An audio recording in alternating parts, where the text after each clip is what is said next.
I doubt I can better the talks that were given earlier by Mr. T. Koshi from ONDC and this eminent panel. I think they were really awesome in some of the insights that they brought to the table. What I'll try and take us through is a little bit about the stuff that goes on behind building this commerce ecosystem. And I'll start off maybe with a quick little introduction about myself. Well, that's me. I've spent like a couple of decades now in commerce. Usually looking forward, you can't connect the dots. And looking back, it somehow all connects in together. One of those things that is that I worked across the entire, my whole lifestyle, not looking forward it as a commerce stack, but inevitably working at different parts of it, from global supply chain at Daimler, to basically powering the financial infrastructure at Citi, to subsequently at Flipkart, working on the revenue and the e-commerce marketing engines, where we are bringing the demand side to the table. It was like kind of a life built in commerce, and that's what I'm trying to build together at Mason today, where you're bringing this commerce stack together for you to accelerate all of your store experiences. As we kind of look at commerce and where it's headed to in the next future, before I dive down into where commerce too is headed in the future, let's rewind back a little back in time, right? And let's talk about where has commerce really evolved from, and I'll specifically talk about e-commerce. A lot of you have spent a bunch of your time in retail, but e-commerce is what, a 28, 30-year-old story. Amazon is into its 28th year of operation today.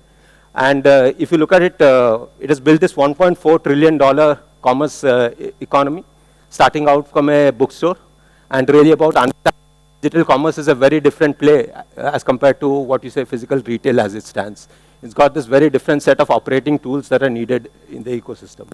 And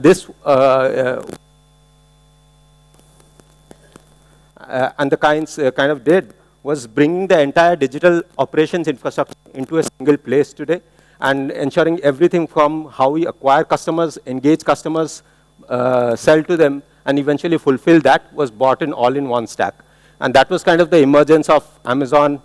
Then what we see is that as it has gone down the road is what we've seen as the emergence of the platforms down the road. And you've seen all of these platforms from Shopify to Wix, BigCommerce to Magentos of the world. And $700 billion of commerce globally passes through all of these platforms today. And that's been the next evolution of commerce stack as we have kind of seen from the forefront. A lot of you are part of this very ecosystem, building up your own brands, setting up your own stores with the help of some of these platforms, and oftentimes home-growing them.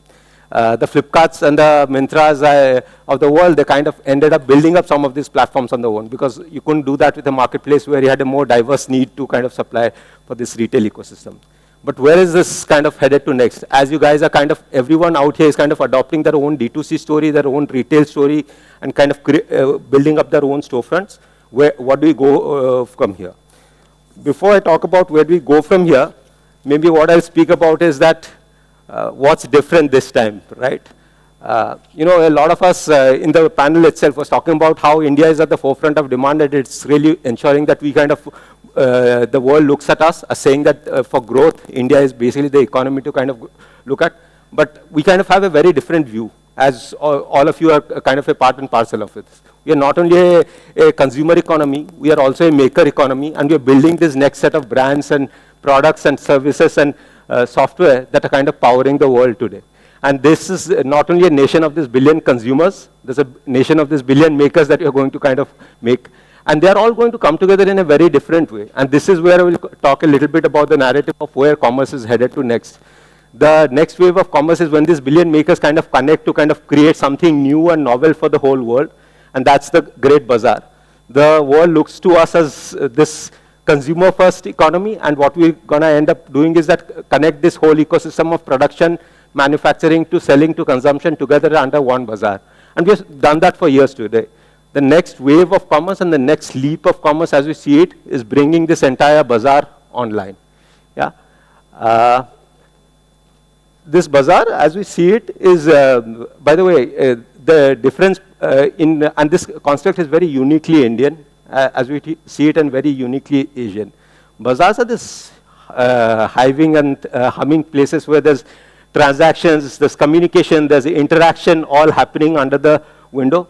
But at the heart of it, bazaars are interconnected. They're not siloed stores. They're not places where you just go and shop and have that one relationship with a single brand. They're these places where you kind of come in and say that, hey, I can discover, I can explore brands, I can communicate with people, I can have relationships. We have grown up in a place where we started off by investing in our relationships with consumers. And this is about creating this always-on connected and borderless bazaars and taking it to the global diaspora. But to create this bazaar infrastructure, it's necessary to also think about what is the building blocks of this infrastructure. And this is where the Commerce 3.0 story starts to play out. It's rethinking the infrastructure to create this new kind of bazaars in the global space. And this is going from everything from listings to payments to fulfillment. These are the infrastructure investments that are being rethought. If you look at it, the investments from... You guys good? Awesome. With UPI, what we did was we got a novel kind of a payments infrastructure that the world had never before seen. It is something that everywhere else is kind of trying to play catch up and trying to emulate in terms of saying that, hey, right from the Kirana store to basically this 5-star hotel, we have UPI to kind of unify entire infrastructure for us. The same things is happening on the listing space as well, with ONDC kind of coming in. Yeah, sure. Sorry for disturbance. No worries. Thank you. It's on? Yeah. Want to take it out? Check.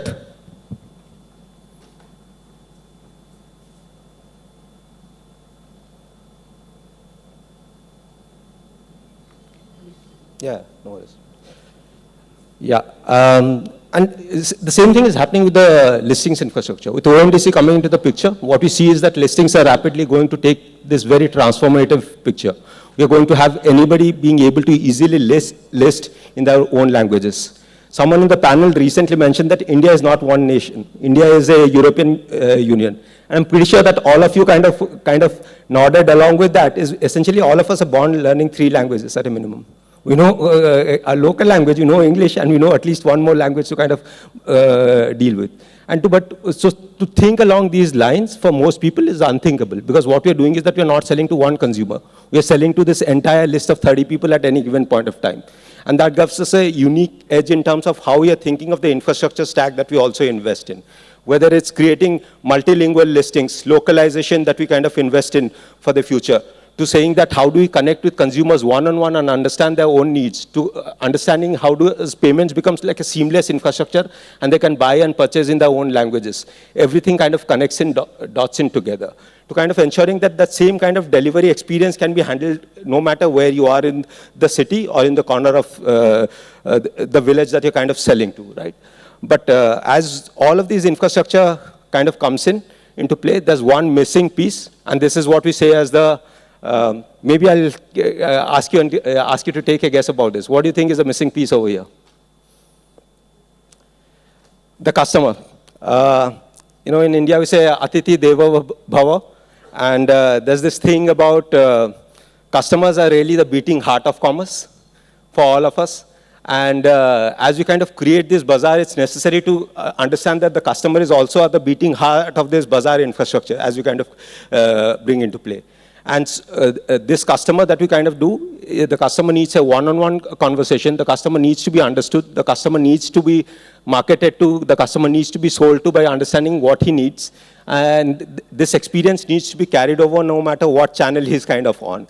So this ability to kind of invest in a customer infrastructure, which starts from understanding him via the data investments that you're doing, or via the channels that he's on, or via the experiences that you're bringing to the table, all form of this customer-centered bazaar that you're bringing to the next wave of commerce. And this is really about ensuring that as we move forward, this is where we see as the next wave of commerce is, where the Commerce 1.0 was the marketplace economy. Commerce 2.0 was essentially about the store economy as we see with Shopify and other platforms. 3.0 will be this interconnected, networked economy, what we see as the bazaar, where the people who are creating and people who are selling kind of come together under a single platform and have this very customer-centered view about where we are headed to. That was a little bit from us about where we see commerce headed to in the future. Before I kind of wrap it up, maybe what I'll do is that I'll do a little bit of a plug about how we are helping this infrastructure kind of grow. At Mason, what we're doing is essentially creating the customer stack for this bazaar. ensuring that you have everything under one window. And a large part of what has been done by some of the platforms that have emerged out from the West is that commerce is headed to by saying that, hey, you need to ensure that you kind of invest in headless, you need to invest in composable, you need to invest in your jam stacks for performance. But as you kind of grow in together, you see that the next wave of commerce is really about interconnecting people and interconnecting people with your own brands and with your own stores, ensuring that you have that one-on-one relationships. It's ensuring that you invest in your customer stacks first. That's where commerce is headed to for us. That's a little bit from us. Hoping to talk to all of you outside and have a great rest of the day. Thank you, everyone.